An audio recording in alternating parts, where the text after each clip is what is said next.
Madam, ನಾನು ಸದ್ಯಕ್ಕೆ ನನ್ನ ಅತ್ತೆ ಜೊತೆಲಿ ಇದ್ದೀನಿ. ನನ್ನ ಕತೆ ಕೇಳಿ ನೀವು ನನ್ನನ್ನೇ ತಪ್ಪು ತಿಳಿತೀರೋ ಏನೋ ಗೊತ್ತಿಲ್ಲ, ಆದ್ರೂ ಮನಸ್ಸಲ್ಲಿರೋದನ್ನ ಹೇಳ್ಬೇಕನ್ಸಿಸ್ತು.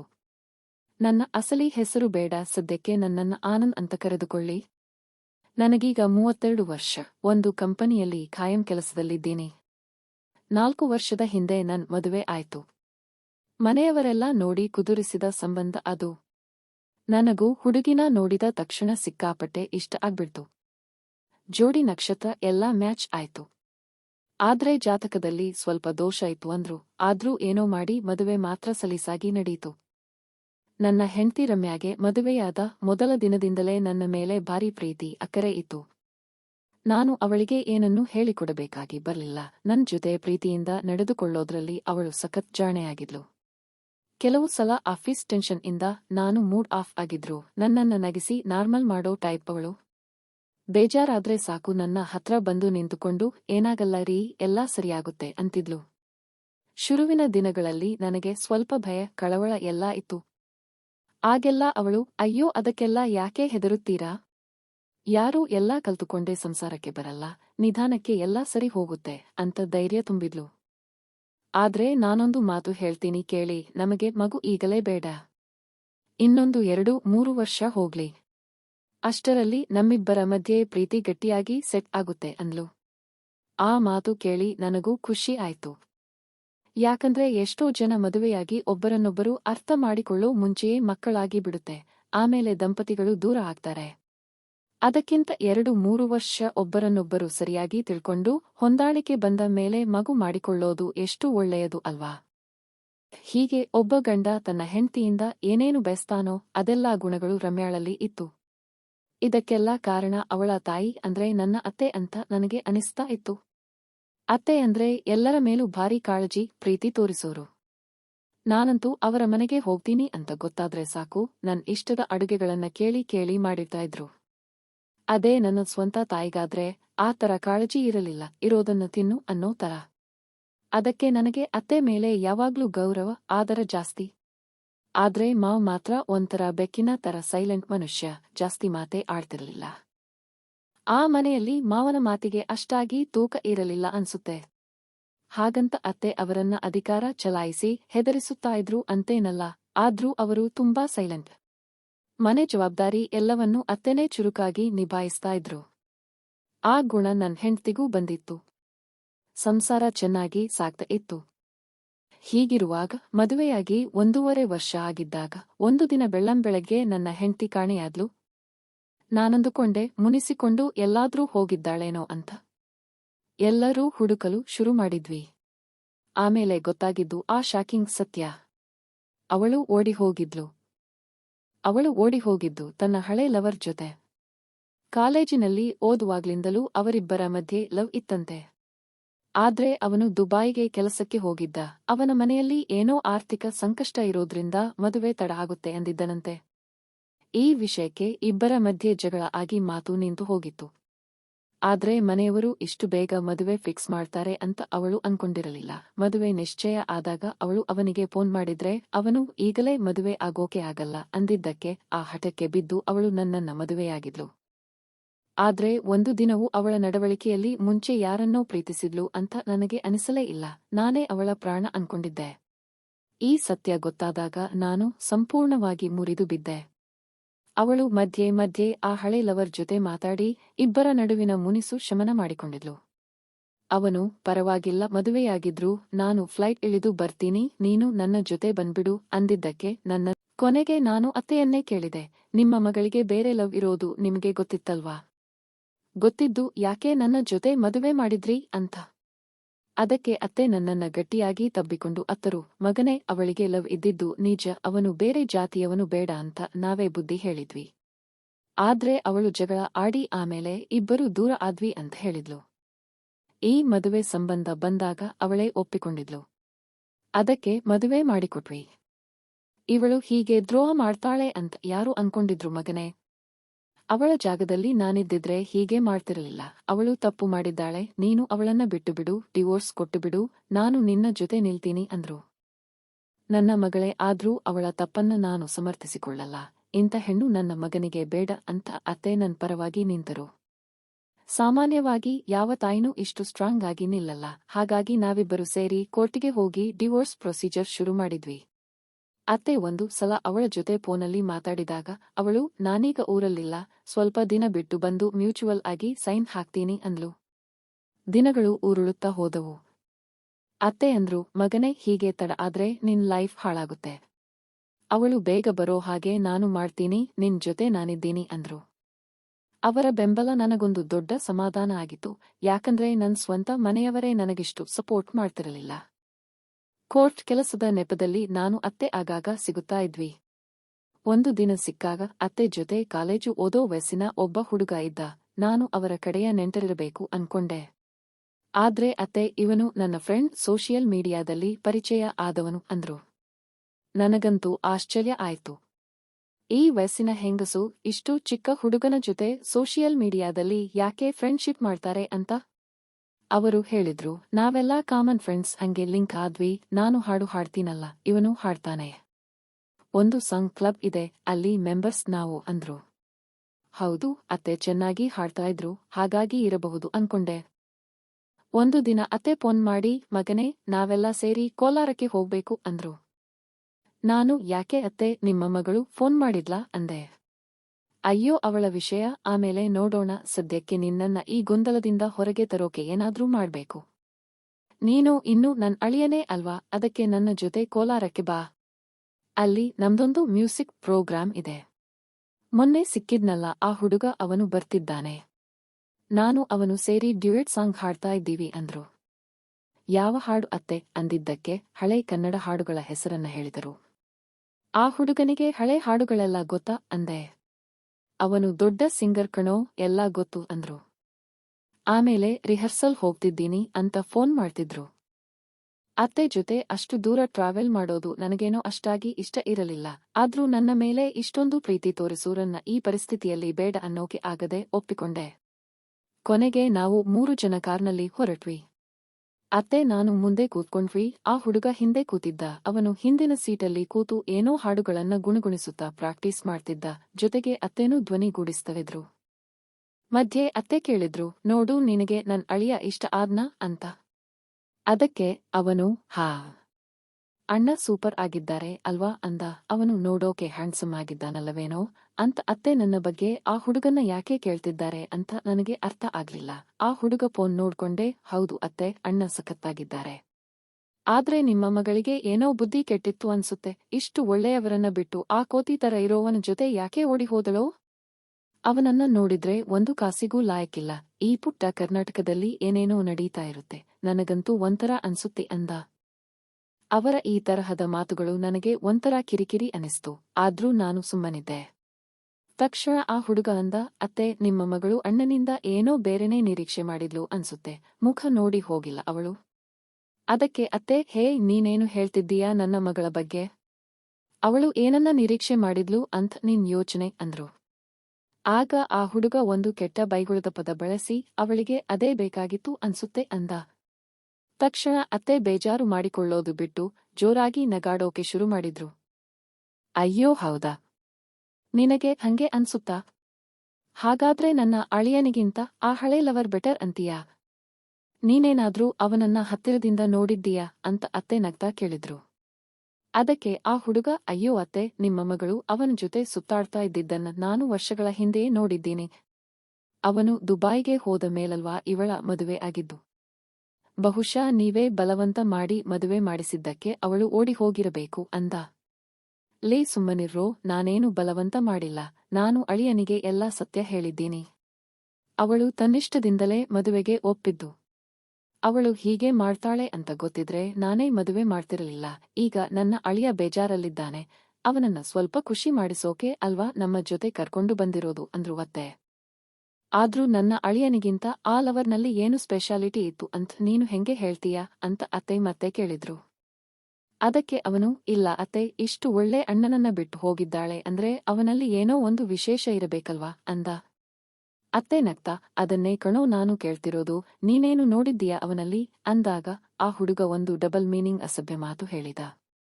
ಅದನ್ನ ಕೇಳಿ ಅತ್ತೆ ಬಿದ್ದು ಬಿದ್ದು ನಗುತ್ತಾ, ಮಗನೇ, ಇವನು ವಯಸ್ಸಿನಲ್ಲಿ ಚಿಕ್ಕವನಾದ್ರೂ ಭಾರಿ ಚತುರ ಕಣೋ, ಮನುಷ್ಯನ ಒಳಗಿರೋ ಆಳವಾದ ವಿಷಯಗಳನ್ನೆಲ್ಲ ಪಕ್ಕಾ ಹೇಳ್ತಾನೆ ಅಂದ್ರು. ನನಗೆ ಶಾಕ್ ಆಯ್ತು. ಅತ್ತೆ, ಇದೇನು ವಿಚಿತ್ರವಾಗಿ ಮಾತಾಡ್ತಿದ್ದೀರಾ ನೀವು ಅಂದೆ. ಆಗ ಅತ್ತೆ ನನ್ನ ಹೆಗಲಿಗೆ ಕೈ ಹಾಕಿ ಮುಟ್ಟುತ್ತಾ, ಯಾಕೋ ಹಂಗೆ ಅಂತೀಯಾ? ನೀನೇನು ಕಾಲೇಜು ಸ್ಕೂಲ್ ಎಲ್ಲೂ ಓದಿಲ್ವಾ? ನಿನ್ ಫ್ರೆಂಡ್ಸ್ ಯಾರು ಇಲ್ವಾ? ಫ್ರೆಂಡ್ಸ್ ಸೇರಿದ್ರೆ ಹೀಗೆ ಅಲ್ವಾ ಮಾತಾಡೋದು ಅಂದ್ರು. ನಾನು, ಅಲ್ಲ ಅತ್ತೆ, ನಿಮ್ಮಿಬ್ಬರ ಮಧ್ಯೆ ಫ್ರೆಂಡ್ಶಿಪ್ ಹೆಂಗೆ ಸಾಧ್ಯ? ಇವನು ನಿಮ್ಮ ಮಗನ ವಯಸ್ಸಿನವನು ಅಲ್ವಾ ಅಂದೆ. ಅದಕ್ಕೆ ಅತ್ತೆ, ಇವನು 10ನೇ ಕ್ಲಾಸ್ ಓದುವಾಗ್ಲಿಂದಲೂ ನಮ್ಮ ಮ್ಯೂಸಿಕ್ ಗ್ರೂಪ್ನಲ್ಲಿದ್ದಾನೆ. ನಾವಿಬ್ಬರು ಎಷ್ಟೋ ಕಡೆ ಒಟ್ಟಿಗೆ ಪ್ರೋಗ್ರಾಂಗೆ ಹೋಗಿದ್ದೀವಿ. ಇವನಿಗೆ ಸೈಕಾಲಜಿ ಗೊತ್ತು, ಜನಗಳನ್ನ ಚೆನ್ನಾಗಿ ಅನಲೈಸ್ ಮಾಡ್ತಾನೆ ಅಂದ್ರು. ಆ ಹುಡುಗ, ಹೌದು ಅತ್ತೆ, ಅಣ್ಣನ್ನ ನೋಡಿದ ತಕ್ಷಣ ನಾನು ಕಂಪೇರ್ ಮಾಡಿದೆ. ನಿಮ್ಮ ಮಗಳು ಸೌಂದರ್ಯ ಕೆಲಸ ಯಾವುದನ್ನೂ ನೋಡದೆ ಹಳೆ ಲವರ್ ಹತ್ರಾನೇ ಹೋಗಿದ್ದಾಳೆ ಅಂದ. ಇವರ ಮಾತುಗಳನ್ನೆಲ್ಲ ಕೇಳಿ ನನಗೆ ಒಳಗೊಳಗೆ ಸಿಕ್ಕಾಪಟ್ಟೆ ಅಸಹ್ಯ ಮತ್ತು ಅಸಮಾಧಾನ, ಅನ್ಕಂಫರ್ಟೇಬಲ್ ಆಗ್ತಾ ಇತ್ತು. ಇವರು ನನ್ನನ್ನ ಸಮಾಧಾನ ಮಾಡೋಕೆ ಕರ್ಕೊಂಡು ಬಂದಿದ್ದಾರೋ ಅಥವಾ ನನ್ನನ್ನೇ ಕಾಲೆಳೆದು ಆಟ ಆಡಿಸ್ತಿದ್ದಾರೋ ಅಂತ ಡೌಟ್ ಬಂತು. ಇನ್ನೇನಾದ್ರೂ ಜಾಸ್ತಿ ಮಾತಾಡಿದ್ರೆ ಗರಂ ಆಗಿ ಉತ್ತರ ಕೊಡಬೇಕು ಅಂತ ನಾನು ಅಲರ್ಟ್ ಆಗಿ ಕೂತ್ಕೊಂಡೆ. ಆಗ ಆ ಹುಡುಗ ಅಂದ, ಅತ್ತೆ, ನಿಮ್ಮ ಮಗಳು ಲವರ್ ಜೊತೆ ಮೊದಲೇ ಎಲ್ಲ ಹಂಚಿಕೊಂಡಿದ್ಲು. ಮಧ್ಯೆ ಏನೋ ಕಮ್ಯುನಿಕೇಶನ್ ಗ್ಯಾಪ್ ಆಗಿ ದೂರ ಆಗಿದ್ರು ಅಷ್ಟೇ. ಈ ಅಣ್ಣ ಪಾಪ ಬಕ್ರ ಆದ್ರೂ ನೀವು ಅದಕ್ಕೆ ಸಾಥ್ ಕೊಟ್ರಿ ಅಂದ.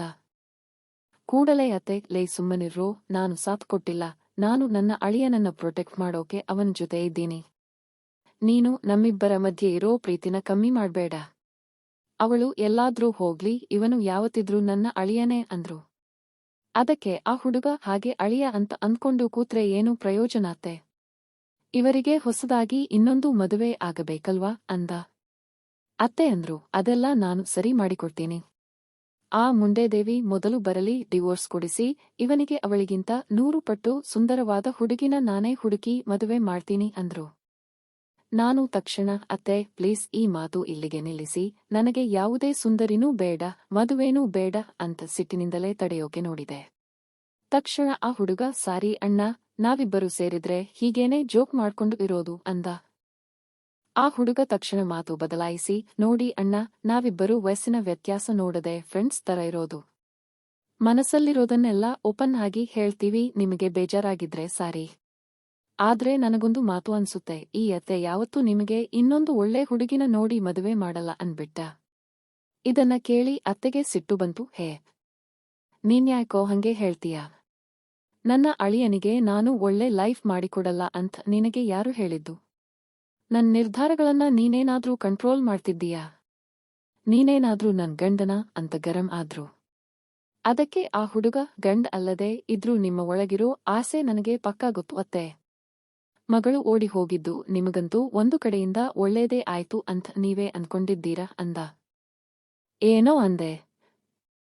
ನನ್ನ ಅಳಿಯ ಕಷ್ಟದಲ್ಲಿದ್ದಾನೆ, ನನ್ನ ಮಗಳು ದ್ರೋಹ ಮಾಡಿ ಓಡಿ ಹೋಗಿದ್ದಾಳೆ, ಇದು ನನಗೆ ಒಳ್ಳೆಯದಾ? ಸುಮ್ಮನೆ ಇಲ್ಲದ ಸಲ್ಲದ ಕಟ್ಟುಕತೆ ಕಟ್ಟಿ ನಮ್ಮ ಮಧ್ಯೆ ಗೊಂದಲ ಉಂಟು ಮಾಡ್ಬೇಡ ಅಂತ ಅತ್ತೆ ಕೂಗಾಡಿದ್ರು. ಅದಕ್ಕೆ ಆ ಹುಡುಗ ನಗ್ತಾ, ಯಾಕೆ ಅತ್ತೆ ಸುಮ್ಮನೆ ಹಂಗೆ ಡ್ರಾಮಾ ಮಾಡ್ತೀರಾ?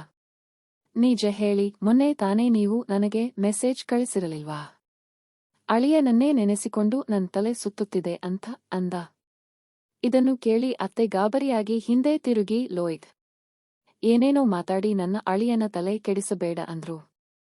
ಅದಕ್ಕೆ ಆ ಹುಡುಗ, ಓಹೋ ಹೌದಾ, ಹಾಗಾದ್ರೆ ನೀವು ಕಳಿಸಿದ ಆ ವಾಯ್ಸ್ ಮೆಸೇಜ್ನ ಈಗಲೇ ಪ್ಲೇ ಮಾಡಿ ಕೇಳಿಸಲಾ ಅಂದ. ಅತ್ತೆ ತಬ್ಬಿಬ್ಬು ಆಗಿ, ಬೇಡ ಬೇಡ, ನಾನು ಆ ಅರ್ಥದಲ್ಲಿ ಹೇಳಿದ್ದಲ್ಲ ಅಂದ್ರು. ಆಗ ಆ ಹುಡುಗ ನಂಗೆ ನೋಡಿ, ಅಣ್ಣ, ಈಗ ನಾನು ಈ ಸಸ್ಪೆನ್ಸ್ ಎಲ್ಲ ಬಿಚ್ಚಿಡ್ತೀನಿ ಕೇಳಿ. ನಾವು ಕೋಲಾರಕ್ಕೆ ಹೋಗ್ತಿರೋದು ಬರೀ ಮ್ಯೂಸಿಕ್ ಪ್ರೋಗ್ರಾಂಗೆ ಅಂತ ಮಾತ್ರ ಅಲ್ಲ ಅಂತ ಹೇಳೋಕೆ ಶುರು ಮಾಡಿದ. ಅತ್ತೆ ಜಗಳಕ್ಕೆ ನಿಂತು, ಲೇ ಬಾಯಿ ಮುಚ್ಕೊಂಡು ಸುಮ್ಮನಿರು ಅಂದ್ರು. ನಾನು ಮಧ್ಯೆ ಪ್ರವೇಶಿಸಿ, ಅತ್ತೆ ಸ್ವಲ್ಪ ಸುಮ್ಮನಿರಿ, ಅವನು ಏನು ಹೇಳ್ತಾನೋ ಕೇಳೋಣ. ಏನೋ ಅದು ವಾಯ್ಸ್ ಮೆಸೇಜ್, ನನಗೆ ಸ್ವಲ್ಪ ಪ್ಲೇ ಮಾಡಿ ಕೇಳಿಸು ತಮ್ಮ ಅಂದೆ. ಅತ್ತೆ ಬೇಡ ಬೇಡ ಅನ್ಕೊಂಡಿದ್ರು ಆ ಹುಡುಗ ಆ ವಾಯ್ಸ್ ನೋಟ್ ಪ್ಲೇ ಮಾಡೇ ಬಿಟ್ಟ. ಅದರಲ್ಲಿ ಅತ್ತೆಯ ಧ್ವನಿ ಇತ್ತು, ಲೋಯ್ಫ್, ನಿನ್ನೆ ರಾತ್ರಿಯಿಂದ ನನಗೆ ನಿದ್ದೆನೇ ಬರ್ತಿಲ್ಲ ಕಣೋ. ಅವನನ್ನೇ ನೆನೆಸಿಕೊಂಡು ನಿನ್ನೆ ರಾತ್ರಿ ಮನಸ್ಸಲ್ಲೇ ಕಣ್ಮುಚ್ಚಿ ಕನಸಿನ ಲೋಕದಲ್ಲೇ ತೇಲಾಡಿದೆ. ಆಮೇಲೆ ಹಾಯಾಗಿ ನಿದ್ದೆ ಬಂತು. ಎಷ್ಟೋ ದಿನಗಳ ನಂತರ ನನಗೆ ಇಷ್ಟು ನೆಮ್ಮದಿಯಾದ ನಿದ್ದೆ ಬಂದಿದ್ದು ಅಂತ ಅತ್ತೆ ಹೇಳಿದ್ರು. ಅದಕ್ಕೆ ಆ ಹುಡುಗ ವಾಪಸ್ ಜಗಳವಾಡಿ ಕಾಲೆಳೆದಿದ್ದ ಮೆಸೇಜ್ ಕೂಡ ಇತ್ತು. ಇದನ್ನು ಕೇಳಿ ನನಗೆ ತಲೆಯೇ ಸುತ್ತಿ ಹೋಯಿತು. ಅತ್ತೆ, ಇದೇನು ಇಲಾಖೆ? ನೀವ್ಯಾಕೆ ಇವನ ಹತ್ರ ಇಂತೆಲ್ಲ ಮಾತಾಡ್ತೀರಾ ಅಂದೆ. ಅತ್ತೆ ಏನೂ ಮಾತಾಡದೆ ನಮ್ಮಿಬ್ಬರ ಮೇಲೂ ಮುನಿಸಿಕೊಂಡು ಮುಖ ತಿರುಗಿಸಿ ಕಿಟಕಿ ಹೊರಗೆ ನೋಡ್ತಾ ಕೂತ್ಕೊಂಡ್ರು. ಸ್ವಲ್ಪ ಹೊತ್ತಾದ ಮೇಲೆ ಅಳೋಕೆ ಶುರು ಮಾಡಿದ್ರು. ಹಿಂದೆ ಕೂತಿದ್ದ ಹುಡುಗ ಮತ್ತೆ ಶುರು ಮಾಡಿದ. ಅತ್ತೆ ಕಣ್ಣೀರಿನ ಕತೆ ಶುರು ಮಾಡ್ಬಿಟ್ರು. ಇನ್ಮೇಲೆ ಇದು ಬರೀ ಕಥೆಯಲ್ಲ, ರಿಯಲ್ ಲೈಫ್ ಆಟ ಅಂದ. ಅತ್ತೆ ಕೋಪದಿಂದ, ಹೋಗೋ ಲೋಫರ್, ನಿನ್ನ ಫ್ರೆಂಡ್ ಅನ್ಕೊಂಡು ಎಲ್ಲ ಹೇಳಿದ್ರೆ ನನ್ನನ್ನೇ ಇಷ್ಟೊಂದು ಇನ್ಸಲ್ಟ್ ಮಾಡ್ತೀಯಾ ಅಂದ್ರು. ಅದಕ್ಕೆ ಅವನು, ಓಹೋ, ಹಾಗಾದ್ರೆ ಇಷ್ಟು ಹೊತ್ತು ನೀವು ಅಣ್ಣನನ್ನ ಇನ್ಸಲ್ಟ್ ಮಾಡಿದ್ದು ಕಾಣ್ಲಿಲ್ವಾ? ಆದ್ರೂ ಆ ವಾಯ್ಸ್ ಮೆಸೇಜ್ ಯಾಕೆ ಕೇಳಿಸಿದ್ರಿ ಅಂತೀರಾ? ನಿಮ್ಮ ಮನಸ್ಸಲ್ಲಿ ಏನಿದೆ ಅಂತ ಅಣ್ಣನಿಗೂ ಗೊತ್ತಾಗಬೇಕಲ್ವಾ? ನಾನೇನೋ ಹಂಗೆ ತಮಾಷೆಗೆ ಗಂಡಸರನ್ನ ನೋಡಿದ ತಕ್ಷಣ ಅವರ ಕ್ಯಾರೆಕ್ಟರ್ ಹೇಳ್ತೀನಿ ಅಂದಿದ್ದಕ್ಕೆ, ನೀವು ಪ್ರತಿಯೊಬ್ಬರನ್ನ ನೋಡಿದಾಗಲೂ ಇವನು ಹೆಂಗಿದ್ದಾನೆ ನೋಡು, ಅವನ ಆಳ ಅಗಲ ಎಷ್ಟಿರಬಹುದು ಗೆಸ್ ಮಾಡು ಅಂತ ಇಂಚು ಇಂಚಾಗಿ ಕೇಳ್ತಿದ್ರಿ ಅಲ್ವಾ? ಅದಕ್ಕೆ ನಾನು ಹಂಗೆ ಹೇಳಿದ್ದು ಅಂದ. ಅಯ್ಯೋ ದೇವರೇ, ಎಲ್ಲಾ ನನ್ ಹಣೆ ಬರಹ. ನಿನ್ನನ್ನ ಬೆಸ್ಟ್ ಫ್ರೆಂಡ್ ಅನ್ಕೊಂಡಿದ್ದಕ್ಕೆ ನನಗೆ ಚೆನ್ನಾಗಿ ಬುದ್ಧಿ ಕಲಿಸಿದೆ ಅಂತ ಅತ್ತೆ ಅಂದ್ರು. ಅದಕ್ಕೆ ಅವನು, ಫ್ರೆಂಡ್ ಆಗಿ ನಾನು ನಿಮಗೆ ಸಹಾಯನೇ ಮಾಡ್ತಿದ್ದೀನಿ ಅತ್ತೆ. ಆದ್ರೆ ನೀವು ದಿನಕ್ಕೆ 40 ಸಲ ಮಗಳು ಹೋದ ಮೇಲೆ ಅಳಿಯ ಒಂಟಿಯಾಗ್ಬಿಟ್ಟ, ಅವನನ್ನ ನೋಡ್ತಿದ್ರೆ ನನ್ ಮನಸ್ಸು ಕರಗುತ್ತೆ, ಕಣ್ಣೀರು ಹರಿಯುತ್ತೆ ಅಂತೆಲ್ಲ ಡ್ರಾಮಾ ಮಾಡ್ತೀರಲ್ಲ. ಹಾಗಾದ್ರೆ ನಾನು ಕೇಳಬೇಕಲ್ವಾ, ಅಳಿಯನಿಗೆ ನೀವು ಹೇಗೆ ಸಮಾಧಾನ ಮಾಡ್ತೀರಾ ಅಂತ? ಆಗ ನೀವು ಆನ್ಲೈನ್ನಲ್ಲಿ ಚಾಟ್ ಮಾಡಿದ್ದು, ಕನಸಲ್ಲಿ ತೇಲಾಡಿದ್ದನ್ನೆಲ್ಲ ಹೇಳ್ಬೇಕಲ್ವಾ? ಇದೇ ಅಲ್ವಾ ನಿಮ್ಮ ಅಸಲಿ ಮರ್ಮ? ನಿಮಗೆ ಅಳಿಯನ ಮೇಲೆ ಸಿಕ್ಕಾಪಟ್ಟೆ ಅಟ್ರಾಕ್ಷನ್ ಮತ್ತು ಪ್ರೀತಿ ಇದೆ. ನಾನು ಚಿಕ್ಕ ಹುಡುಗ ಅಂತ ನನ್ನ ಹತ್ರ ಎಲ್ಲ ಹೇಳ್ತೀರಾ, ನಾನು ವಾಪಸ್ ಏನಾದ್ರೂ ಕೇಳಿದ್ರೆ ನನ್ ಮೇಲೆ ರೇಗಾಡ್ತೀರಾ?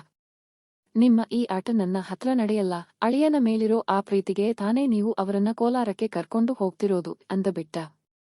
ಕೊನೆಗೆ ಅತ್ತೆ ತಡೆಯಲಾರದೆ ಒಪ್ಪಿಕೊಂಡೇ ಬಿಟ್ರು. ಹೌದೋ ನನ್ ಮಗನೇ, ನನಗೆ ನನ್ ಅಳಿಯನ ಮೇಲೆ ಪ್ರೀತಿ ಇದೆ, ಆಸೆನೂ ಇದೆ. ಅದಕ್ಕೀಗೇನಂತೆ? ಕೋಲಾರ ತಲುಪಿದ ತಕ್ಷಣ ನೀನು ನಿನ್ ದಾರಿ ನೋಡ್ಕೊಂಡು ಹೊರಟು ಹೋಗು. ಇನ್ಮೇಲೆ ನಮ್ಮ ಮಧ್ಯೆ ಹಾಡು ಇಲ್ಲ, ಫ್ರೆಂಡ್ಶಿಪ್ ಕೂಡ ಇಲ್ಲ ಅಂದ್ರು. ಅದಕ್ಕೆ ಆ ಹುಡುಗ, ಓಕೆ ಅತ್ತೆ, ನನಗೇನು ಬೇಜಾರಿಲ್ಲ ಅಂತ ಸುಮ್ಮನಾದ. ಆಮೇಲೆ ಅತ್ತೆ ನನ್ ಕಡೆ ತಿರುಗಿ ಸಮಾಧಾನದ ಧ್ವನಿಯಲ್ಲಿ ಮಾತಾಡೋಕೆ ಶುರು ಮಾಡಿದ್ರು. ಮಗನೇ, ನಿನ್ನನ್ನು ಮೊದಲ ಸಲ ನೋಡಿದಾಗಲೇ ನನಗೆ ಸಿಕ್ಕಾಪಟ್ಟೆ ಇಷ್ಟ ಆಗಿತ್ತು. ನನ್ನ ಮಗಳಿಗೆ ಇಷ್ಟು ಒಳ್ಳೆ ಗಂಡ ಸಿಕ್ಕಿದ್ನಲ್ಲ ಅಂತ ಖುಷಿಪಟ್ಟಿದ್ದೆ. ನಿನ್ನನ್ನ ನನ್ ಸ್ವಂತ ಮಕ್ಕಳಿಗಿಂತ ಹೆಚ್ಚಾಗಿ ಪ್ರೀತಿಸಿದೆ. ಆದ್ರೆ ಆ ಮುಂಡೇದೇವಿ ರಮ್ಯಾ ಇಂಥ ಕೆಲಸ ಮಾಡ್ತಾಳೆ ಅಂತ ನಾನು ಅನ್ಕೊಂಡಿರಲಿಲ್ಲ. ಆದ್ರೆ ಅವಳು ಹಂಗೆ ಮಾಡಿದ್ಮೇಲೆ ನಾನು ಭಾರಿ ಶಾಕ್ನಲ್ಲಿದ್ದೆ. ನನ್ ಮನಸ್ಸಲ್ಲಿ ಯಾವಾಗ್ಲೂ ನಿನ್ ಯೋಚನೆನೇ ಇರ್ತಾ ಇತ್ತು. ನಿನಗಿನ್ನು ಯಾರು ದಿಕ್ಕು, ಯಾರು ಜೊತೆ ಆಗ್ತಾರೆ ಅಂತ ಯೋಚಿಸ್ತಾ ಗೊತ್ತಿಲ್ಲದೆ ನಿನ್ ಮೇಲೆ ಪ್ರೀತಿ ಹುಟ್ಟಿಕೊಳ್ತು. ಈ ವಿಷಯನ ನಾನು ಇವನ ಹತ್ರ, ಆ ಸಿಂಗರ್ ಹುಡುಗ, ಹೇಳ್ತಾ ಇದ್ದೆ. ಇವನು ಎಲ್ಲ ಓಪನ್ ಆಗಿ ಮಾತಾಡೋ ತರಹದವನು ಅಲ್ವಾ, ಅದಕ್ಕೆ ಇವನ ಹತ್ರ ಶೇರ್ ಮಾಡ್ಕೊಂಡೆ. ಆಗ ಇವನೇ ಅಂದಿದ್ದು, ಅಣ್ಣನನ್ನ ಒಂದು ಸಲ ಸರಿಯಾಗಿ ನೋಡ್ತೀನಿ ಇರಿ ಅಂತ. ಅಂದು ಸಾಯಂಕಾಲ ಇವನು ನಂಗೆ ಫೋನ್ ಮಾಡಿ ಏನು ಹೇಳಿದ ಗೊತ್ತಾ ಮಗನೇ? ಅತ್ತೆ, ನೀವು ಅನ್ಕೊಂಡಿರೋದಕ್ಕಿಂತಲೂ ಭಾರೀ ಅದ್ಭುತ ಗುಣಗಳು ನಿಮ್ಮ ಅಳಿಯನಲ್ಲಿದೆ. ನೀವು ಧೈರ್ಯವಾಗಿ ಮುಂದುವರಿಯಿರಿ ಅಂತ ನನ್ನ ತಲೆಯಲ್ಲಿ ಆಸೆ ತುಂಬಿದ್ದೆ ಇವನು. ಇವನಿಗೆ ಮನುಷ್ಯರನ್ನ ಓದೋ ಶಕ್ತಿ ಇದೆ ಅನ್ಕೊಂಡು ನಾನು ನಂಬಿ ಕನಸು ಕಾಣೋಕೆ ಶುರು ಮಾಡಿದೆ. ಆದ್ರೆ ಈಗ ಇವನು ತಮಾಷೆಗೆ ಹೇಳಿದ್ದು ಅನ್ಕೊಂಡು ಕಾಲೆಳೆತಿದ್ದಾನೆ ಅಂದ್ರು. ನಾನು ಕೇಳಿದೆ, ಹಾಗಾದ್ರೆ ಅದಕ್ಕೂ ಮುಂಚೆನೇ ನಿಮಗೆ ನನ್ಮೇಲೆ ಆಸೆ ಇತ್ತ ಅತ್ತೆ ಅಂತ? ನನಗೆ ಏನು ಹೇಳ್ಬೇಕು ಅಂತಲೇ ಗೊತ್ತಾಗ್ಲಿಲ್ಲ. ನಾನು ಕೇಳಿದೆ, ಅಲ್ಲ, ನಿಮ್ಮಿಬ್ಬರ ಮಧ್ಯೆ ಇರೋದು ಯಾವ ತರಹದ ಫ್ರೆಂಡ್ಶಿಪ್ ಅಂತ. ಅದಕ್ಕೆ ಅತ್ತೆ, ಅಯ್ಯೋ, ಅವನು ನೀನ್ ಅನ್ಕೊಂಡಿರೋ ಟೈಪ್ ಅಲ್ಲ, ಅವನು ಬೇರೆನೇ ಕೆಟಗರಿ, ಬೇರೆ ಲೈಂಗಿಕ ದೃಷ್ಟಿಕೋನ ಹೊಂದಿರೋನು. ಅದಕ್ಕೆ ನಮ್ಮಿಬ್ಬರ ಮಧ್ಯೆ ಇಬ್ಬರು ಹೆಂಗಸರು ಅಥವಾ ಇಬ್ಬರು ಗಂಡಸರ ಮಧ್ಯೆ ಇರೋ ತರಹದ ನಾರ್ಮಲ್ ಫ್ರೆಂಡ್ಶಿಪ್ ಅಷ್ಟೇ ಅಂದ್ರು.